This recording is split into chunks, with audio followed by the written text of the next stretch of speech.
दोस्तों नमस्कार, जय श्री कृष्णा। आज अपन शुरू करते हैं पुस्तकालय के अंदर पुस्तकालय नेटवर्क।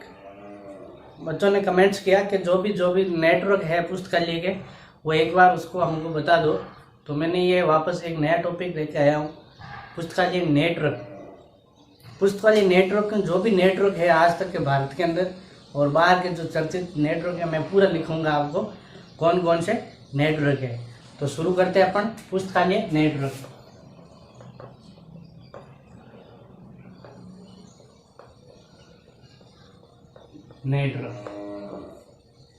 पुस्तकालय नेटवर्क में सबसे पहले OCLC का नाम आता है। OCLC मतलब ऑनलाइन कंप्यूटर लाइब्रेरी सेंटर। इसकी फुल फॉर्म क्या है? Online computer library centre, OCLC, online computer library centre इसकी फुल फॉर्म है। इसकी स्थापना कब हुई थी? 1967 को इसकी स्थापना हुई थी। ये कहाँ पर है? अमेरिका के अंदर है। OCLC कहाँ पर है? अमेरिका अंदर। इसकी फुल फॉर्म लिख लेना, ऑनलाइन कंप्यूटर लाइब्रेरी सेंटर, और स्थापना 1967। यही इसका पूछा जाता है। वर्तमान में ये DDC का प्रकाशन करता है। DDC इसके अंदर में आई थी 1988 के साल के अंदर DDC इसको पूरा इसने कवर ले लिया और DDC का ये प्रकाशन कर रहा है 1988 से। अगर पूछ ले DDC का स्वामित्व OCLC के पास कब आया, तो 1988 से। और स्थापना कब हुई थी? 1967 को OCLC की स्थापना हुई थी। ये था OCLC। दूसरा है LC मतलब लाइब्रेरी ऑफ कांग्रेस। ये नेटवर्क है library of Congress, LC library of Congress. ये भी अमेरिका का है, ये भी अमेरिका का। USA लिख देता हूं मैं, और इसका US है। इसकी फुल फॉर्म है लाइब्रेरी ऑफ कांग्रेस। इसकी स्थापना कब हुई थी? 1969 को। मैं ईयर वाइज लिखूंगा ताकि आपको पढ़ने में आसानी हो। LC मतलब लाइब्रेरी ऑफ कांग्रेस, और इसकी स्थापना कब हुई? 1969 को इसकी स्थापना हुई थी। LCC मतलब लाइब्रेरी कांग्रेस ऑफ कैटलॉगिंग, इसके नाम से प्रकाशित किया किसने किया था? LC ने, लाइब्रेरी ऑफ कांग्रेस क्लासिफिकेशन। इसकी स्थापना कब थी? नेटवर्क पूछ ले, LC नेटवर्क 1969 को इसकी स्थापना हुई थी। अगला आता है यूनिसिट। यूनिसिट एक प्रोग्राम है, इसकी स्थापना हुई थी यूनेस्को के सहयोग से 1971 के अंदर।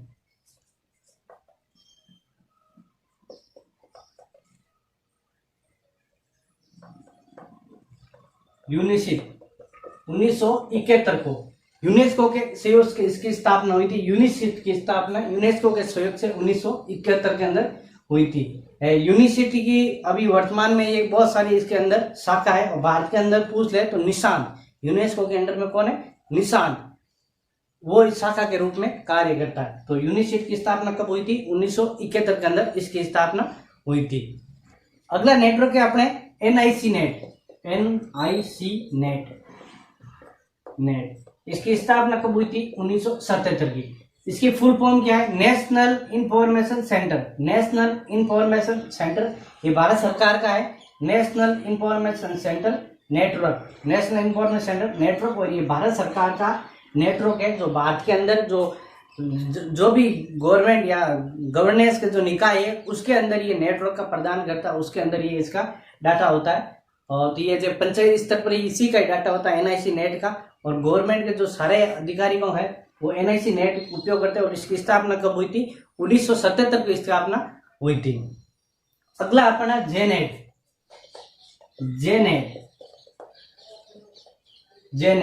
की फुल फॉर्म है joint academy network. Joint academy network full form है जेनेट की। और इसकी स्थापना कब हुई थी? 1984 की, 1 अप्रैल 1984। 1 अप्रैल 1984 को जेनेट की स्थापना हुई थी। जेनेट मतलब एकेडमी, शैक्षणिक संस्थाओं के लिए जेनेट, जॉइंट एकेडमी नेटवर्क। अगला नेटवर्क है एजुकेशन का ER नेट। अगला किसका है? एजुकेशन का ER नेट। इसकी फुल फॉर्म होती है ER नेट की education and research network. Education का एजुकेशन एंड रिसर्च नेटवर्क। और इसकी स्थापना हुई थी 1988 को। कब हुई थी? 1988 को एजुकेशन एंड रिसर्च नेटवर्क इसकी स्थापना हुई थी। 1988 को इसकी स्थापना हुई थी। और ये किसके अधीन है? तो HRD मंत्रालय के अधीन है। इसका ये लिख देना, HRD मंत्रालय। के अधीन है। ये था एजुकेशन एंड रिसर्च नेटवर्क, स्थापना 1988। HRD मंत्रालय भारत सरकार के अधीन ये काम करता है। इसके बाद अपन आगे देखते हैं। ये थे, आपने इसका स्क्रीनशॉट या लिख लो। 1 2 3 4 5 6 नेटवर्क मैंने लिखा दिए।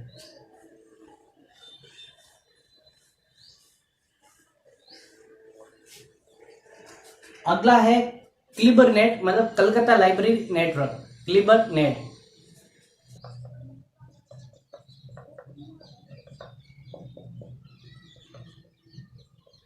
Calcutta library network, Calcutta library network स्थापना पूछ ले तो 1986 को स्थापना हुई थी।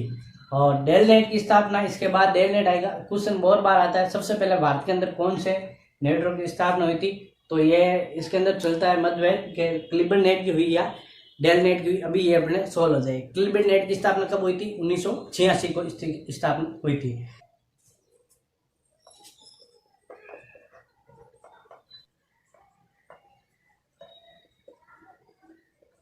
अगला है इनफ्ली net, information library network. Full form क्या होती है?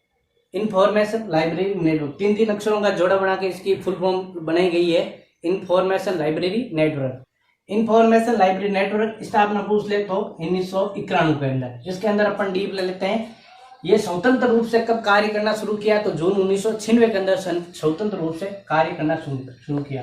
1 जून 1996 को स्वतंत्र रूप से कार्य करना शुरू किया। पूछ ले इंटरनेट स्थापना 1991 और स्वतंत्र रूप से कार्य कब शुरू किया? 1 जून 1996 से ये स्वतंत्र रूप से कार्य करने शुरू किया। इसके 2 कार्यक्रम चलाए गए। इसके 2 कार्यक्रम है, कौन कौन से है?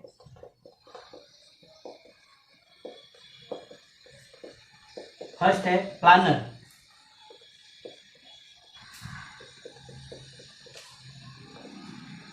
पहला है प्लानर और दूसरा है क्लिबर।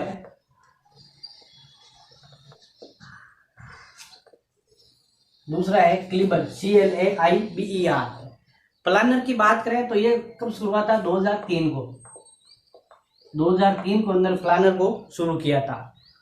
प्लानर की शुरुआत 2003 को हुई थी। प्लानर की शुरुआत कब हुई थी? 2003 को। अगर क्लिबर की शुरुआत पूछ ले तो क्लिबर की शुरुआत होती है 1994 में। कब हुई थी? 1994। क्लिबर, प्लानर और क्लिबर ये हुए तो इसके 2 नेटवर्क।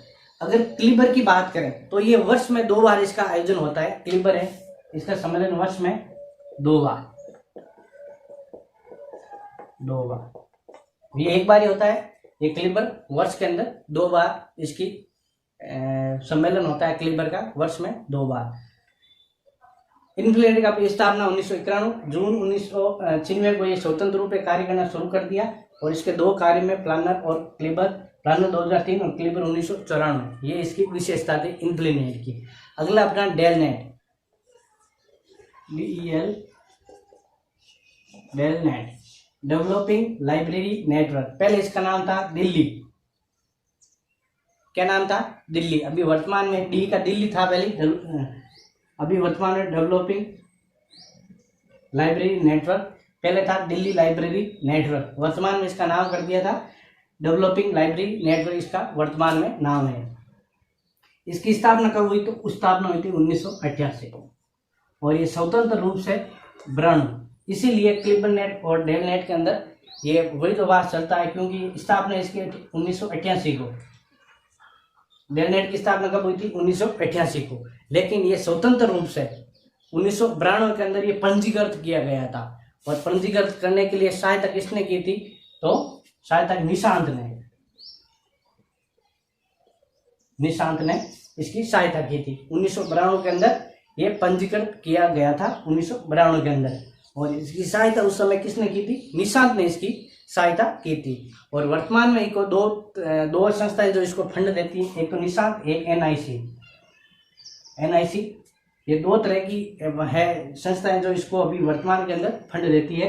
एक डेल नेट 1988 को स्थापना हुई थी और 92 के अंदर ये स्वतंत्र रूप से पंजीकृत किया गया था। और इसके अंदर वर्तमान के अंदर दो तरह की संस्थाएं फंड देती है, एक निशान और NIC। और इसका एक कार्यक्रम है, बहुत फेमस कार्यक्रम, हर बार क्वेश्चन पूछा जाता है, नेकलिंग।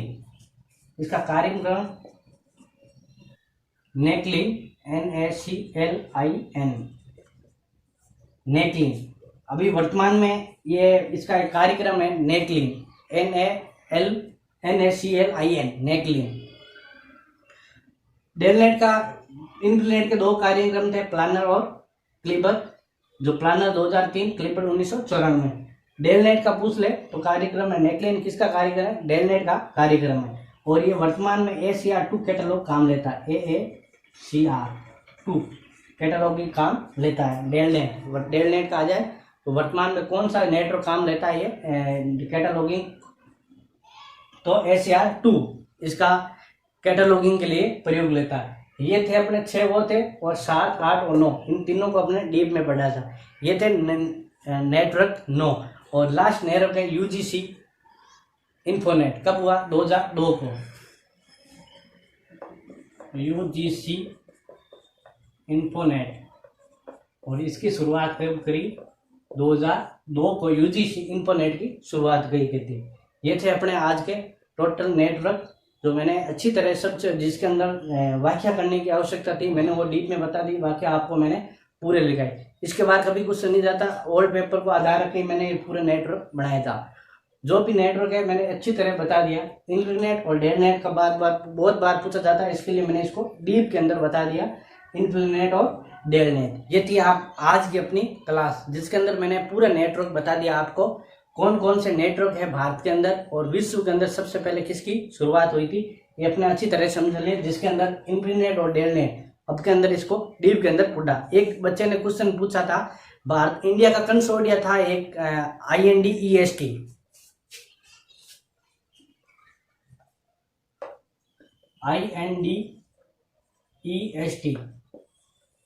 ये कंसोर्टिया के अंदर है INDEST। इसकी फुल फॉर्म क्या थी? तो इसकी फुल फॉर्म होती है Indian national digital, Indian national digital engineering, Indian national digital engineering science and technology, Indian national digital engineering and science technology, ये इसकी फुल फॉर्म है। और ये क्या किसका है? ये कंसोर्टिया का क्षेत्र के अंदर कार्य करता INDEST, इसकी ये फुल फॉर्म होती है। किसी ने पूछ लिया था क्वेश्चन तो मैंने ये बता दिया आपको। अगर पूछ ले वैज्ञानिकों के लिए क्वेश्चन आया था, वैज्ञानिकों के लिए डाटाबेस तो कौन सा है? विद्वान। वैज्ञानिकों के लिए डाटाबेस पूछ ले तो कौन सा है? विद्वान। वैज्ञानिकों का डाटाबेस है। विद्वान किसका है? वैज्ञानिकों का डाटाबेस है। ये थी आज अपनी पूरी नेटवर्क से संबंधित पुस्तक, जो भी नेटवर्क है मैंने ये पूरी नेटवर्क से संबंधित क्लास है ये अपनी। तो अपन मिलेंगे अब नेक्स्ट क्लास के अंदर। ज़्यादा से ज़्यादा इस वीडियो को आप लाइक करो और चैनल को सब्सक्राइब करो, ताकि अधिक से अधिक लोगों को ये पहुंच सके। और ज़्यादा से ज़्यादा लोग क्वेश्चन पूछेंगे तो मैं उसके अनुसार एक अच्छा क्लास और जो भी डाउट है और क्लास लेके आऊँगा। और जो भी आपका डाउट है तो मुझे कमेंट्स बॉक्स के अंदर, चारों यूनिट में कोई भी डाउट हो तो कमेंट्स बॉक्स के अंदर मुझे डाल दो, मैं उसका आंसर दे दूंगा। जैसे अभी किसी ने ये क्वेश्चन पूछा तो मैंने ये आपको बता दिया है। तो अपन मिलते हैं अब नेक्स्ट क्लास के अंदर। तब तक के लिए आप सभी को जय श्री कृष्ण।